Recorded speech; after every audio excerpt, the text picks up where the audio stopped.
Welcome to another episode of DFW Spotlight on Business. I'm Heidi Hardy, and I'm your host. I have another fabulous guest in the studio today, and I'm excited about her and her story and all the things that she's going to share. I want to introduce Ann Kellam. And Ann is the President CEO of the Irving Hispanic Chamber of Commerce here in DFW. So welcome. Thank you. Yeah. Thank you for having me. We're going to have a fantastic show. Sure. Because I'm a big fan. I'm a big fan of Chamber of Commerce. I'm a fan of Ann's. And so what we want to do, and the topic today is why you should join your local Chamber of Commerce in 2018. We're specifically going to talk about the Irving Hispanic Chamber, but we're really going to take it a little broader than that, because I think there's a lot of, I, in my experience, have had people ask me about a chamber, which chamber works for you? How's the chamber, how much is it? Do you get your money back? All those things. And I want to really kind of delve into that, so those questions are answered and from a small to medium-sized business standpoint here locally. So DFW Spotlight on Business is about business here in DFW. We say we do business in DFW and business is good. And that's, a little bit of our tagline, but it's true. DFW is a growing and diverse, thriving metroplex. And so DFW, for those of you who maybe not be from DFW, it's Dallas, Fort Worth, and then there's all these surrounding cities. Irving is one of them. And these surrounding cities have just the same amount of dynamics and diversity and growth. There's just so many good things going on in DFW. So the reason I put this show on, and I always sort of open with this, is I'm a huge fan. I've been in business development for for-profit organizations and nonprofit organizations, which would be more like a membership acquisition for nonprofits. But business development is what grows businesses. So I've been doing that for about 20 years. And I'm fascinated by the story of the small business owner, or the nonprofit organization that is wanting to retain their members, or seeking new donors for their nonprofit organization. So in that fascination, I like to bring solutions and connections to business owners who are just looking. I will tell you, one of the first places I go when I have a question is I go to YouTube. I'm like, okay, tell me, how to, I don't know, how to bake a cake, and I go straight to YouTube. Or how to, tell me about the latest in, small business loans. And there's always some information out there about that. So that's what this show is about, is information, connection, and making sure that, we're speaking specifically about our community, which we want our community to succeed so that it prospers. So with that said, we are, underwritten and sponsored by a company called Insperity. I'm very proud to be part of Insperity. Insperity is an HR outsourcing organization that provides dozens of solutions, but their main solution is HR administration for the small to medium-sized business owner. And I know Marianne and I were talking earlier, it's really that business that's growing, that business that's maybe has grown over the last year. Maybe in 2017, they hired 20 new people. Well, retaining those people, training those people, making sure those people are doing what they have to do, and staying compliant. I think compliance is kind of a scary word for small business owners, but all those things is what a company like Insperity does, what Insperity specifically does. And so I'm proud to be a part of them. And thank you very much, Insperity, for underwriting us and taking care of us here at DFW Spotlight on Business. This also want to encourage you to go to our Facebook and like us at DFW Spotlight on Business. My Twitter is Heidi_Hardy, and you can get more information about the business that produces the show, which is my husband and I's business, and that's reallifemediallc.com. Yep. I had to get all that stuff out of the way. You know, people fast forward all this boring stuff. So let's get to the fun stuff. Okay. The fun stuff is about you, and we always do a segment, Marianne, before we introduce our guests, so that we can sort of get to know you and some of the things that we'll be talking about with you. And this segment is called DFW Spotlight on Business in the Know, and it just basically I go through and I look for relevant articles, topics on the internet that we can talk about together. So this article came from www.heraldextra.com, and it's about reasons why businesses should join their local chamber. So they have several reasons here. I'm going to peruse through them and ask your opinion, your expert opinion of are they on target in this article, and would you say that there's even more to it than that? So the first reason why this article encourages people to join their local chamber, which I 100% back this up. Number one reason is relationships. What are your thoughts? Absolutely. Sometimes people think that they come to the chamber and they're going to walk away with business. And I tell them it's not about what you walk away with today. It's building that relationship. So when they need that product or service, that they think of you. Absolutely. So it's not about today. It's about the future. It's building your business. Right. And I'm going to add to that, which I'm not sure what I'm going to skip over, but branding is a part of that relationship building, your personal branding, your professional branding. Mm-hmm. So this number two is visibility.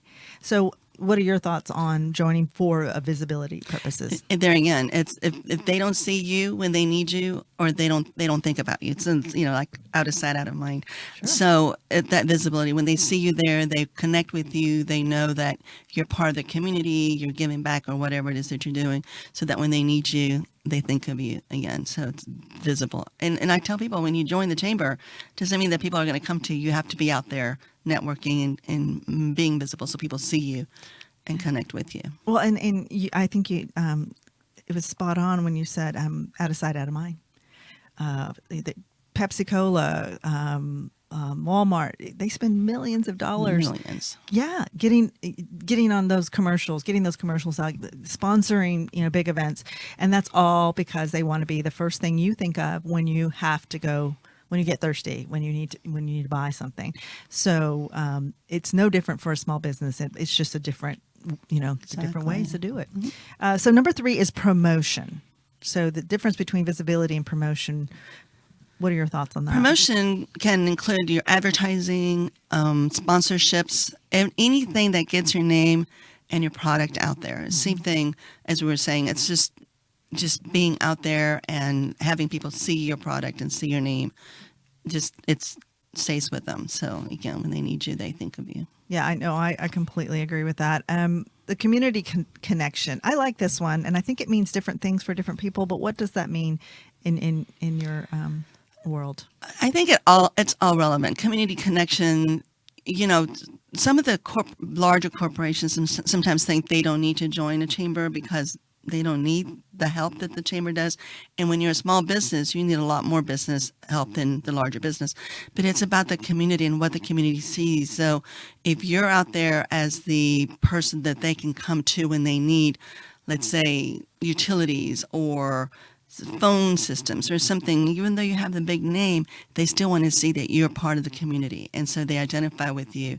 So it's not just about being the small business and the business to business and mom and pop shop to mom and pop shop, but see the support from the big companies, because it's all about the community. It's all about, the small business grows, the big business gets business, and it's just the whole community. It just takes us all in order to make it prosper. Absolutely. And we'll get more into this a little bit later in the show, but even more specifically, specific communities like the Hispanic community or the veterans business owners. There's different types of communities that like to be supported and sponsored, especially by the big guys. So I agree. Number 5 is ongoing training and education. You guys do a great job at that. Yes, I think that is our claim to fame, if you will. I feel that in order for a business to be successful, they have to start on the right foot. You have a lot of small businesses that start, because I've got a little bit of money, or because my brother-in-law does this, I'm going to do this, or, and they don't build a foundation. And consequently, what happens is they go under. So our goal is to have, my earphones are falling, is that to teach them from the ground up. So we start first off with the very basics. If you're going to need financing, do you have a business plan? When they ask me, what is that? I know they need help. Yeah. It's where do you go to find your funding? How do you incorporate your business so you don't lose your assets? How do you set up your HR? How do you set up your bookkeeping? What if you get audited? If you're not keeping good records, that could be horrible for you. So it's making sure that all of those bricks are put in the right position, and just helping them grow from there. How do you acquire talent? How do you retain the talent? How do you lead, different personalities? There's so much that goes into it. And so we try to, every month we do seminars on different topics that help that small business. You do. And I visited the chamber not too long ago, and you did one on websites. And so it can be as fundamental as a website, exactly. But it could also, like you said, let's look at your entire year. What are you doing? Where are you investing your money? So I would say that's a huge part of being a part of a chamber, is the resources it brings to the small business owner, even the C to C, which that's a lot of lingo. So customer to customer. If you're an insurance agent, you're probably looking for individuals that you can write their insurance for. That would be a business to customer, B2C. So those individuals it's just as important for them to have a business plan. It's just as important for them to have connections and to be part of the chambers as well. And so we'll talk more about that. Okay. And then the last one is programs and events. And I love this because, again, you guys do a fantastic job of that, but that's no easy task. So it seems like I'm always doing something, some event or something. Yeah. But again, it's what all can we do for our members? We want to spotlight our members. We want to do our training. We want to do our luncheons. We want to do our awards gala. We want to recognize people for their efforts and for their support and for everything that they're doing in our community. So every time your name gets out there, you're building on that branding. You're building on that advertising. You're getting that customer to remember your name. So we totally agree with we do a lot in the community. We do an event, for instance, our Big Heroes Appreciation Day. We do that for the police and fire and first responders. And that's just to bring the community to understand that, we need to look at them with respect and, back them because they're there for us. So we cook hamburgers for almost 500 staff on a pretty day. Yeah. Yeah. So things that it's not just about business, it's about the community. And I think everything kind of works around each other. Absolutely. Yeah. So those 6, just to go back through them for you people that are sort of interested in, why should I join my chamber? Number 1 is relationships. We both agree, and we'll talk more about that. The visibility that the chamber brings to small to medium-sized businesses. The promotion, which, again, getting your name out there, branding your business, branding yourself. I loved number 4, which is communication connection. Community connection. And that's, supporting your community, even if you're Walmart, even if you're Pepsi-Cola. Ongoing training and education is number 5. And then number 6 is programs and event. And programs and events are really one of the reasons why I joined chambers. And because I obviously, as a professional and a business development person, I want to be seen. I want people to know what I do. I want them to come to me as a resource. And when you put an event on and I'm invited to that event, it's an opportunity for me to meet someone new or to introduce myself or to gain, a relationship that I may not have had. So those are 6 reasons to do that, to join the chamber. Absolutely. And we have about 2 minutes. So we're going to take a break in a couple of minutes, but I wanted to introduce you and your background, and then we're going to come back after the break and talk a lot more about that because you have a fascinating background. I'm going to read the first part of your bio, and then we'll take a quick break and really find out what brought you to this wonderful position that you're in today and why you're so passionate about it. Ann Kellam is the president CEO of the Irving Hispanic Chamber of Commerce. Under her leadership, the IHCC has added several business seminars, leadership seminars, as well as ongoing training for small startup businesses and existing businesses needing specific assistance or certification as minority-owned businesses. Mrs. Kellam has led the chamber to such success that it's being recognized as one of the most involved Hispanic chambers in the DFW area, and their members come from all over the Metroplex. They have received 3 back-to-back medium-sized Chamber of the Year awards from TAMACC. TAMAC, the Texas Association of Chambers. Okay. They have also received 2 grants from the United States Hispanic Chamber of Commerce for the success of their Power Hours and the new Spanish entrepreneurship workshops. Good job. Okay, so that's a little tease. We're going to go to our first break, and I'm Heidi Hardy. You're listening and watching DFW Spotlight on Business, and we'll be right back. Hi, welcome to today's Biz Moment, brought to you by Insperity, Inspiring Business Performance. And today's topic is handling diverse work styles to get the most out of your employees. And number 1 is meet them where they are. Adapt your management style to connect with your employees on their level. Some employees respond well to facts and statistics, others from a strong sense of camaraderie and trust. And the examples could go on for days. The important thing is noticing their differences and playing to those in a positive way. Number 2, put the right person in the right job. I mean, duh. But it's harder than you think. It starts out with determining a work style during the hiring phase, so at the very beginning. For example, a candidate may have all the right skills, but a social employee that prefers working on teams won't be happy if their projects require them to work alone. So just think about those things. Number 3, set a clear vision for the team. When beginning a project, gather the team to talk about objectives and goals. Everyone should be on the same page, working toward the same outcome. How they get there may look different to each person. It's up to you, the manager, to focus on their strengths, to clearly define their roles, to give feedback, support, and give them the independence they need to do great things.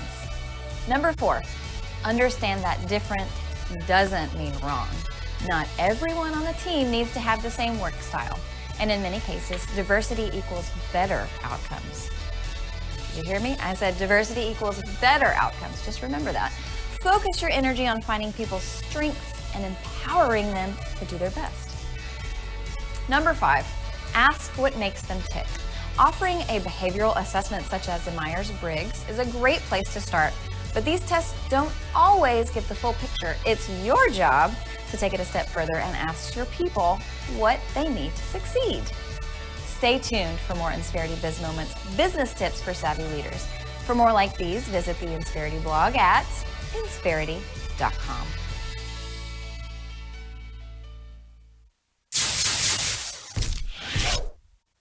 And welcome back. This is Heidi Hardy, and you're watching DFW Spotlight on Business. I'm here in the studio today with Ann Callum. Welcome. Thank you. Yeah, so we left the last part of the show introducing you and the chamber and your accomplishments in the chamber, which are fabulous. And this is really one of my favorite parts of the show because Marianne and I had breakfast, I don't know, about a month ago. And it was, I don't know, I think we spent an hour plus just getting to know each other. It was such a good time. Time flew. It did. And so, and she's just a dynamic, and I use that word a lot, but it is true. She is dynamic. She's interesting. She's got a lot of really good things going on. So I'm going to read a little bit about your background and then just ask you, how did you? You're here today as president and CEO of the Irving Hispanic Chamber of Commerce, and that must mean you have some passion for your position. So we'll get to know that. Let me just mention that Mary Ann was in the financial service industry for 13 years prior to joining the chamber. And she's been active in leadership positions in Dallas and Coppell communities. And she is state past chair of the Hispanic Women's Network of Texas, as well as past chair of the Dallas chapter. That's pretty amazing. And she's held, I won't get too far into the weeds, but she's held many influential positions where she's used your talent and your experience to help others. So Mary Ann, thank you for being here. Tell us a little bit about, what the beginning. When did you start your career? And let's go from there. Well, Heidi, I've been around for a long time. We don't want to go that far back. Whatever. I don't have that much time. But I started in sales, and I've been in sales all my life. I actually was a clothing rep back in the 80s when people weren't even born. Then I know. And that's where I got my start. And it was traveling 4 states by myself, at the age when I wasn't even 30 yet. So this kind of trailblazer, if you will, and doing things that women weren't doing, and especially Hispanic women. So that's where I got my willpower, I guess, because I had to do it on my own. And then I decided to come home and stay home. My son was now about 7 years old, and I decided to quit traveling and stay home. And I started a business and immediately went into the chamber. We didn't have one in Coppell, but I went to the one at the Metro Crest, which is Carrollton Farmers Branch. And then in 1990, we started one in Coppell, and I kind of started with that one. And I served on every committee. I was like the 4th or 5th chairman. So I knew all the ins and outs of it from that standpoint. So then I went on and went into the financial industry and did a bunch of different things and traveled and stuff. And I was mentoring one of my youth leadership guys that I created a Coppell Youth Leadership Program in 1999. And I was mentoring him, and we had lunch once a quarter, and he was telling me what he was up to. And he said, "What are you doing these days, Miss Callum?" And I said, "Well, I'm in the middle of deciding whether I want to stay in the financial industry or go into the nonprofit world," because I'd been state chair of the organization that I was with. And I loved it because I got to help people. I got to be in the community. I got to meet all these new fabulous Latinas. And I thought, I just don't know if I want to do it. And he goes, "You ought to go to the Irving Hispanic Chamber of Commerce. They haven't had a president over a year." And I thought, really? Wow. And all of a sudden it started connecting. I thought, that'd be really nice. So I inquired about it, and within 2 weeks I had the job. So never went to apply at any other nonprofit. So I've loved it. I've loved it ever since. I enjoy meeting people. My husband says I thrive on people. I have to have people around me. So I love meeting people, and I love doing things to help them. And I think that's where helping the small business person that comes in with this blank look, what do I do next, and being able to walk them through, being able to take them to get certified as a minority-owned business, that's huge. So that's kind of where I am, and everything, every day that I go, I know it's a new task. It's somebody new's going to come in that door, and working with our members, which we're like a family. And I think you've witnessed this. People come and say, "This is like a family. I feel so like a family." But that's just the way we are with Latinas. I don't know any other way. People come and shake hands like, "No, I hug." So, we're huggers. So. Well, and like Latinas, there's lots of food. I went to a lunch and there was tons of food. We have to feed people. It was wonderful. It was absolutely wonderful. We had a really good time. I enjoyed that. And you're right. So I believe that there's a spirit in every business. And sometimes you walk in the front doors and you're just not feeling comfortable. Something's not right. Tension. You walk in the front door of the Irving Hispanic Chamber, and from Gloria to some of the members or the ambassadors, I was getting hugs all around and as if we were sisters and brothers. And it was just a really great feeling. And honestly, I didn't want to go. You probably had that problem.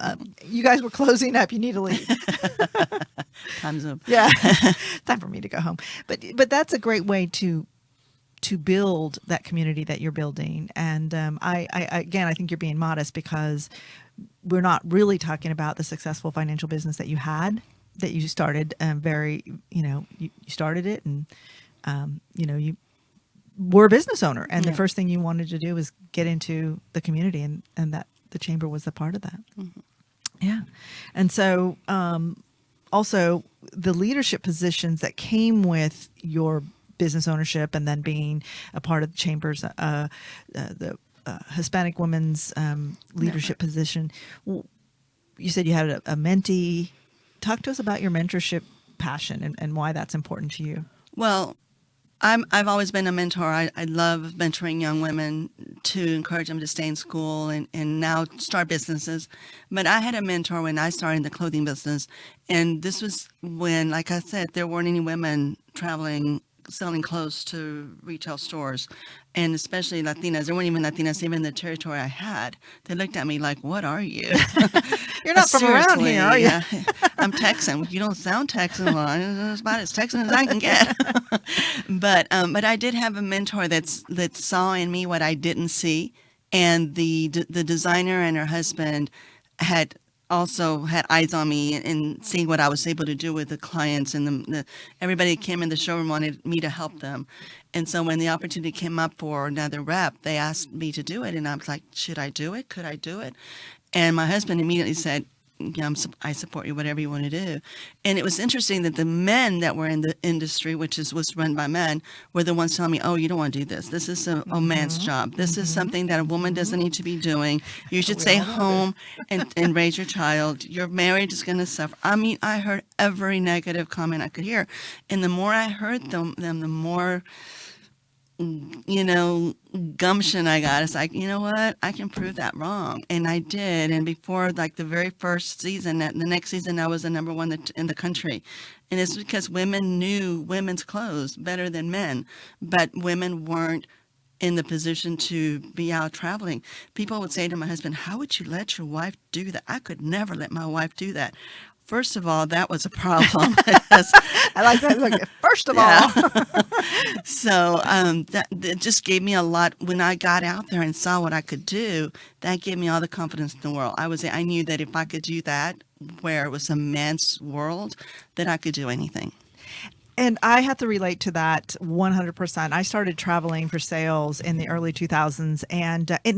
So just imagine this. No GPS. Well, no Google Maps. No cell phones. No cell phones. When I was traveling. Right. And so, and like you said, you were a woman, you were traveling, I was flying in an airplane to Wisconsin, which I've never been to Wisconsin. Flying to Madison, find my hotel. A lot of times it was late at night. And if you looked at the landscape, it was all men. Yeah. Those only men traveled for business, as a short time ago as the early 2000s. So it was, and it was very empowering, because if you could do that, you could do anything. I have to tell you, mine was the 80s. Yeah. I had a mobile phone. Yeah. I had a mobile phone it was a box that I had to take in the hotel room at night, because I traveled by car, because I had all my samples. Oh, wow. Yeah. So I put in over 110,000 miles every 2 years. Yeah. In my car. Yeah. So I was checking into hotels every night, and it's crazy, but no cell phone. I had my mobile phone just in case of emergencies.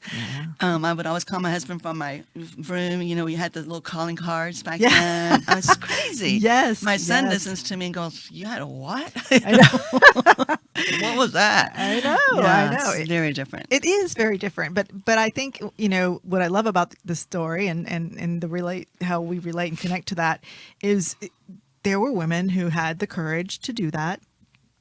And there are so many more women today doing that. And I do want to say, thank you, because although you probably don't know those women exactly the amount of women or the specific women that you encouraged, it is brave to be one of the first, or to be a person who doesn't do what everybody else thinks you should be doing. Mm-hmm. So the mentoring is important. Your story is important, because I have a daughter-in-law, and I want them to feel that there isn't anything they can't do that their counterparts can do.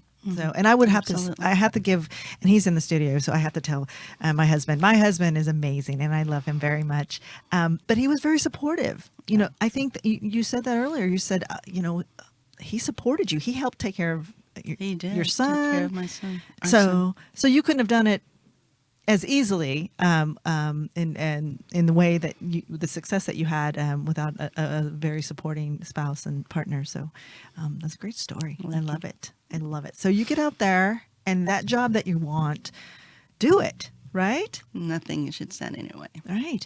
Tell me, we have about 5 minutes before our next break, and I really want to know more about this mentorship because in the past, I would say the past few weeks, I've had some conversations with people who have said, I need a coach. I need somebody to, I'm right here. I'm really close to this decision to do something in my career, but I'm not sure what to do. So when a person is there and they recognize they have that need, what would your advice be to get that mentor, especially if it is starting a new business or growing their business? What would you do? Well, first they've got to find a mentor that's in that industry, that understands the industry, that's been through the struggles that maybe they're facing or can identify with it. Because you don't want to go to somebody who's never been there, Right. So you want to make sure you find someone that knows what they're saying and doing, and just really just as a mentor, my thing would be find out what they need. Listen to them.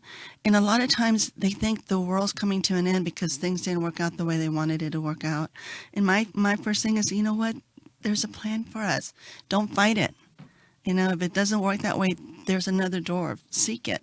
Don't just bury yourself because this is what you want to do. Have the passion, but have the fortitude to make sure that you continue. If this door closes, find another one. There's so much opportunity out there, but find someone that you relate to, that understands you, and that's been in your shoes. Okay. I love that. I think that's really, really great advice. I think when you were saying there's another door open, it's not the end of the world. What came to my mind is sort of, the difference between being a stick or a piece of grass. You really have to flow with some of the, Flexibility. and some of these things. Well, I come from a belief that everything is your responsibility and you are accountable for all the decisions you make, personally and professionally.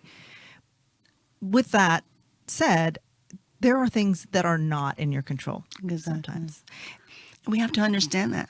Sure. You can't change it. If it's not meant to be, it's not going to happen, no matter how you fight it. And the way that it sounds like the way that you help people there is by giving, sharing your experience and then being an objective listen.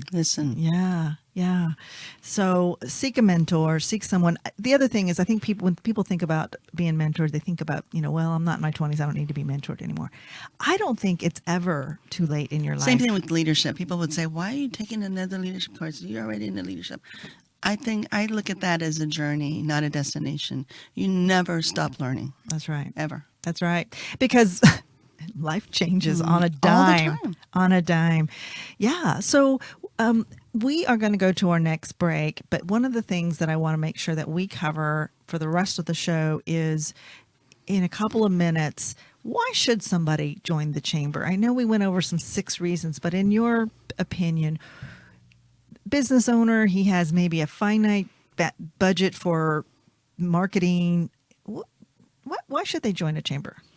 I think the first thing I think of is you got to grow your network. If you're going to grow your business, you got to grow your network. You can't grow if you're not meeting people every day. So if people aren't networking, they're missing the boat first. I think they need to have ongoing training, know that there's somebody that can help them with any issue, know that they're being promoted without them having to do all the promotion. Because, again, their budgets are little. They can't afford to do all this. But as a chamber, we promote you. We will do an e-blast for you that you may not have time to do. We do our networkings in the morning, noon, and after hours, because not everybody's going to be able to attend every one of them. That's true. You have people that have to get to work, and you don't see them until they lock the door at night, and that's when we have our after-hour mixer. You have that person, if I don't stop in the morning, I'm not coming back. Right. So you've got to do it before you get to work. And then you have those that can only get away at lunch. So you want to make sure that you're growing, you're meeting people every single day, or at least every single week. So that, and then also just, being able to share business, learn from others. Sometimes even in the same industry, I connect people that are in insurance that do totally different things, but they can help each other. Because maybe this one covers this, but this one doesn't carry this. And now they can share, well, I've got this person who needs this and this person. So it's amazing the people that you'll meet. That doesn't have to be that's going to be your customer today, but your associate, maybe your somebody that you can share leads with, work together, share expenses in advertising. Oh, yeah. Sponsoring a table together. Yeah. Where you can do it on your own. So many opportunities. Yeah. Well, I love it. And those were all perfect segues to the next part of the show. And that part goes really fast because there's a lot of thought. So you're watching DFW Spotlight on Business with Heidi Hardy and Ann Kellam. Ann, thank you for being here. Thank you. We're going to be back. And this next segment, don't miss it. We really are going to dig into that networking, the promotion, and some success stories. We'll be right back. Welcome to today's Biz Moment, brought to you by Insperity, inspiring business performance. Today's topic, employee turnover. Specifically, why employees leave. If you know the causes, it's much easier to prevent the problem. Which brings us to number 1.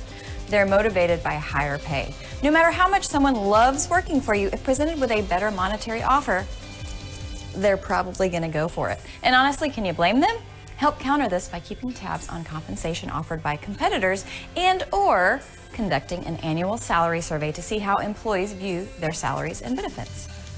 Number 2, they're not engaged. Employee engagement may sound like another corporate buzzword, but we're here to tell you that engaged employees are known to seek out challenging work, resolve and find solutions to problems, share ideas proactively, provide support to colleagues, and go after training and development opportunities. Sound like good traits? Of course they do.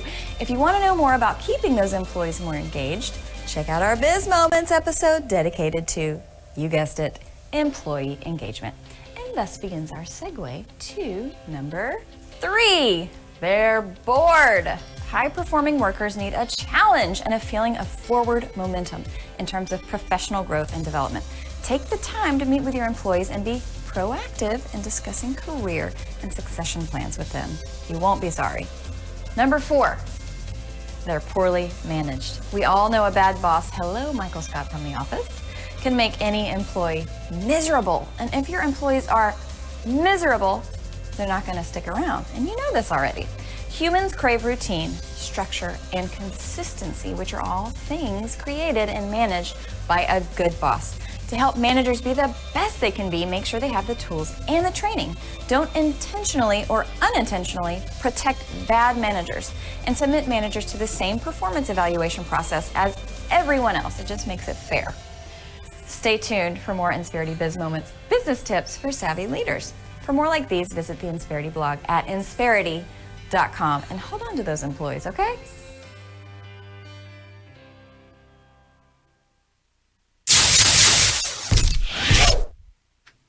And welcome back. This is Heidi Hardy, and you're watching DFW Spotlight on Business, and I'm here with Ann Callum.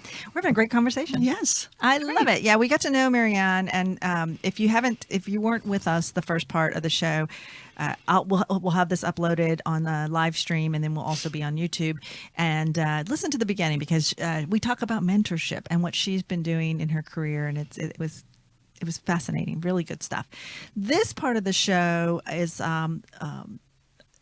dedicated to the topic, and the topic is, why should a small to medium-sized business, local business owner, join their local chamber of commerce? And Ann, you gave some really good reasons. One I want to touch on, and then we'll go into what a chamber of commerce is from a definition standpoint. But for those people who may not know, believe it or not, there are people who don't know. It's a little bit crazy, but it's true. The one I want to make sure we emphasize is the networking. I think networking gets a bad rap. I think Chamber of Commerce gets a bad rap because of it. And I will tell you that if you network to get business, in other words, you're out selling your widget or your service, it can be draining on you because there's a lot of rejection that comes with that. But it's also draining on the people that you're networking with, and you probably will fail.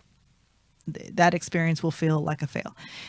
If you network inside the chamber to build a relationship, to understand your community, the commerce in your community, how you can be helpful to maybe a startup business, all those things build your credibility, your expertise, and position you as someone to go to.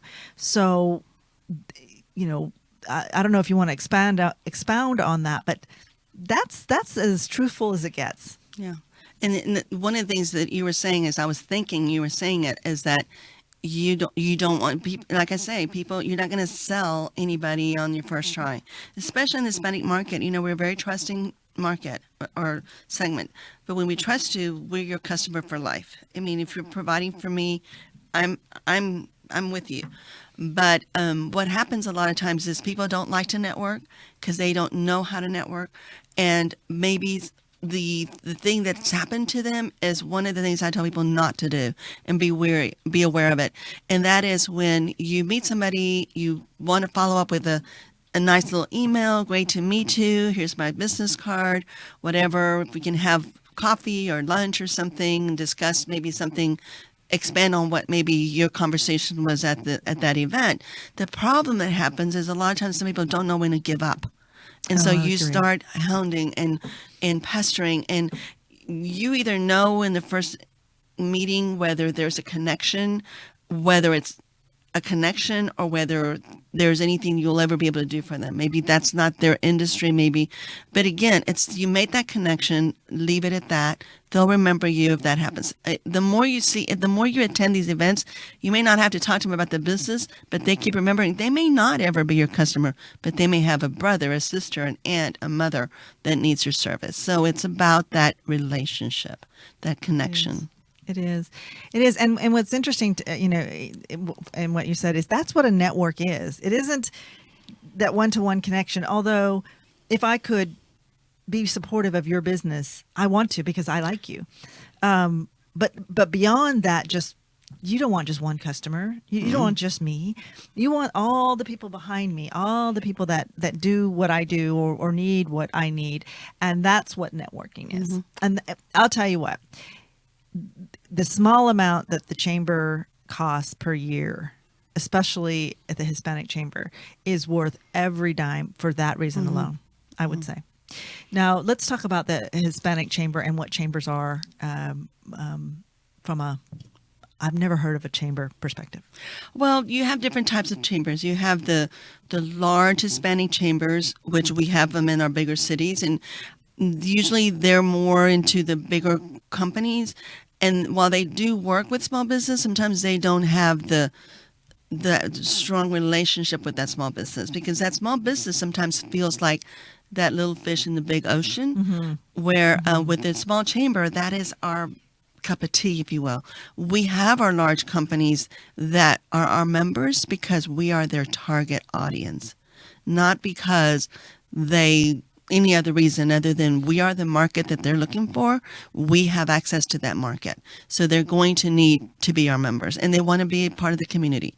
But from the standpoint of the small business or small chamber, helping small business, that's what we're all about. It's what do you need from us today?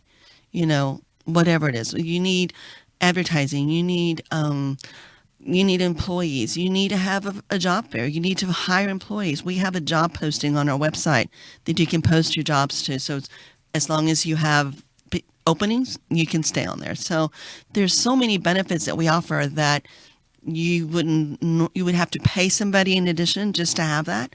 We have that as part of our benefits. And so what I tell people is, you invest in so many things throughout the year. Invest in your business. To start the first year investing in your business, put in our minimum membership for 1 to 3 employees, which is a typical mom and pop, is $265 a year, and that gives you discounts to everything, and you get to attend all our our seminars for free. You get free food. Yes, yes. All the networking. It's name in the directory. The directory and online as well. You actually have access to our member database where you can actually add stuff to. If you have a special, something you want to promote within your company, you can post it on there. So there's so much benefit. And again, we're about connecting you. I've taken a lot of personality tests, and one of my strong words is connector. I love to connect people. And as soon as I meet somebody that I know somebody was looking for that, I immediately connect them. So I love it. I feel like I've accomplished something. I think that's where you and I connect, if you will. The word connect is being used a lot, but I'm that way as well. It is just as rewarding for me to connect somebody to a resource that they absolutely will change their business as it is to make a sale. Exactly. Because it sort of all blends together, and it might take a new salesperson some time to figure that out. But if they can get to their chamber, especially new salespeople, I've actually run into a couple of new salespeople, and they, I don't know where to start. I don't know what to do with networking. I always say, start at the chamber. Just tell your business, tell your company that you're going to become a chamber member, and if you have to be an individual chamber member first, do that. But start there, because that truly is where small business commerce begins in the community. And that is the largest segment of business in America. It's that small business that is creating the most dollars. I just wanted to add another thing too. And a lot of times people, I guess, have a misconception of a Hispanic chamber. In fact, my sister even said this to me. Please. Yeah. Why would I join a Hispanic chamber? Our company is not Hispanic. The people don't speak Spanish. So I'm just here to say you do not have to be Spanish. You don't have to speak the language. We're bilingual. We speak both languages. But it's about the market. It's about the market. So we are probably the most diverse small chamber, I think, at the Metroplex, certainly in Irving. When you have the traditional chambers, sometimes the different ethnic groups, the Hispanic and Indian and whatever, they feel a little left out. They feel a little, not really for me. So what we're trying to do is we're trying to encourage more. And we have a very diverse membership, because I feel that that's the person that needs our help. Right. And so we want to be there for them. So what I heard you say is there are some business owners that may not feel completely comfortable in a large chamber, a traditional large chamber. And so they might want to seek out a smaller chamber, specifically in Irving. The Hispanic chamber it's not like Mary Ann said, it's not just for Hispanics. It's actually for anyone who wants to be a part of this diverse chamber. But also there is a benefit to understanding that market segment. There's benefit to being able to understand the business owner, the Hispanic business owner. You said that your large memberships are because they want to be, they want a more diverse consumer. And, how better to find that diverse consumer than at the small chambers. So what are some of from a small chamber standpoint, what are the success stories that you've heard in your time with them? I think a lot. It's in general, success stories is just when people come and say, I have gotten more business from this chamber than I've had any other chamber. That to me is very powerful, because they track where they're getting their business from. And it seems that as small as we are, the more that we're connecting them, the more business they're getting. One of the great things is, as I mentioned earlier, is the certification. And to me, when somebody can come in and get certified and know that now they can go bid on contracts with government entities and stuff, that's pretty special. So I'm really proud of that. But again, it's just, Yeah, the success, like you said, is business. They put the time in. Yeah. And here's sort of the opposite of what we're talking about. If you join a chamber and then go back to your office never go to an event, never look at your directory in the chamber. Don't No. just joining the chamber because that's what you think will help your business. It won't. And I tell people when they come in there, if you're doing it just to have the plaque on your wall, that's great, but I don't want your money for that, because you're throwing away your money. I want you to come in here and get engage with us, get connected with us, get connected with the other members, get your money's worth. That's what I want you to get your money's worth. Right. There definitely are some businesses that feel obligation to join a chamber just because they're in that community. I would say, it's, like you said, a little bit of a waste, and there's a lot of opportunity there. So let's talk about chambers in general. The larger chambers, my understanding, they do this same thing. I am part of many chambers. And they do have committees that are focused on small businesses. They also really focus on the development side, the financial development side, and helping the cities develop more opportunity. And so there's a reason to be a part of that. And if that's part of your business plan. And that's exactly what it is. A lot of the larger chambers are more for economic development. Yes. And they'll Yes. usually have partnership with the city, contracts with the city, MOUs with the cities. That's what they do. And while we have a little MOU with the city about bringing in business and bringing in revenue, ours is bringing in small business and helping them grow. If somebody, and this is what I love about streaming content, is usually there are people either on their phone or they're at their desk and they're listening or watching, and they're one click away from making a decision to do something. How would they get in front of? Where do they go? Who would they call? What do they need to do to become a member? First, of the they call 972-721-2200, and anybody there can help them. And our website is Irving. HCC for Hispanic Chamber of Commerce.com. Okay. And Irving. you all are located in downtown Irving. 135 South Jefferson. It's right between Irving Boulevard and 2nd Street, just one block east of Main Street in the heart of downtown. And the reason we're there is that's South Irving. That's where it all began. That's where you find most of the Hispanic businesses in Irving. So, yeah. Okay. And, some people, they're like, there's a downtown Irving. It's very cool. You really need to go check out the chamber. They have some wonderful restaurants there. And here's the thing. I'm a big fan of chain restaurants, as anybody is. But when you go into a city, one of the best meals you're going to get is from those mom and pop one person owned restaurants, and downtown Irving has quite a few.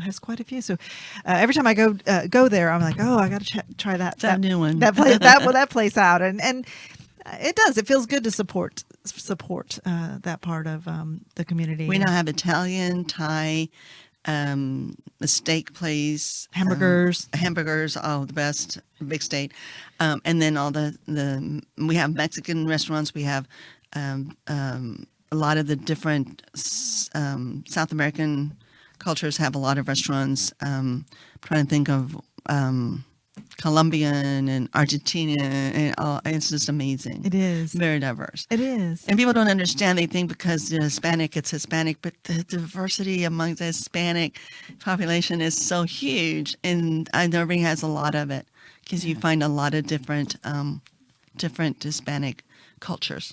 Well, and I want to say that they also offer Spanish speaking. It is a bilingual, and when I say bilingual, that means Spanish and English. I know there's other languages besides Spanish and English, but specifically Spanish and English. So if there's a preference for Spanish speaking business owner, they can call and get information. I know there's some information online.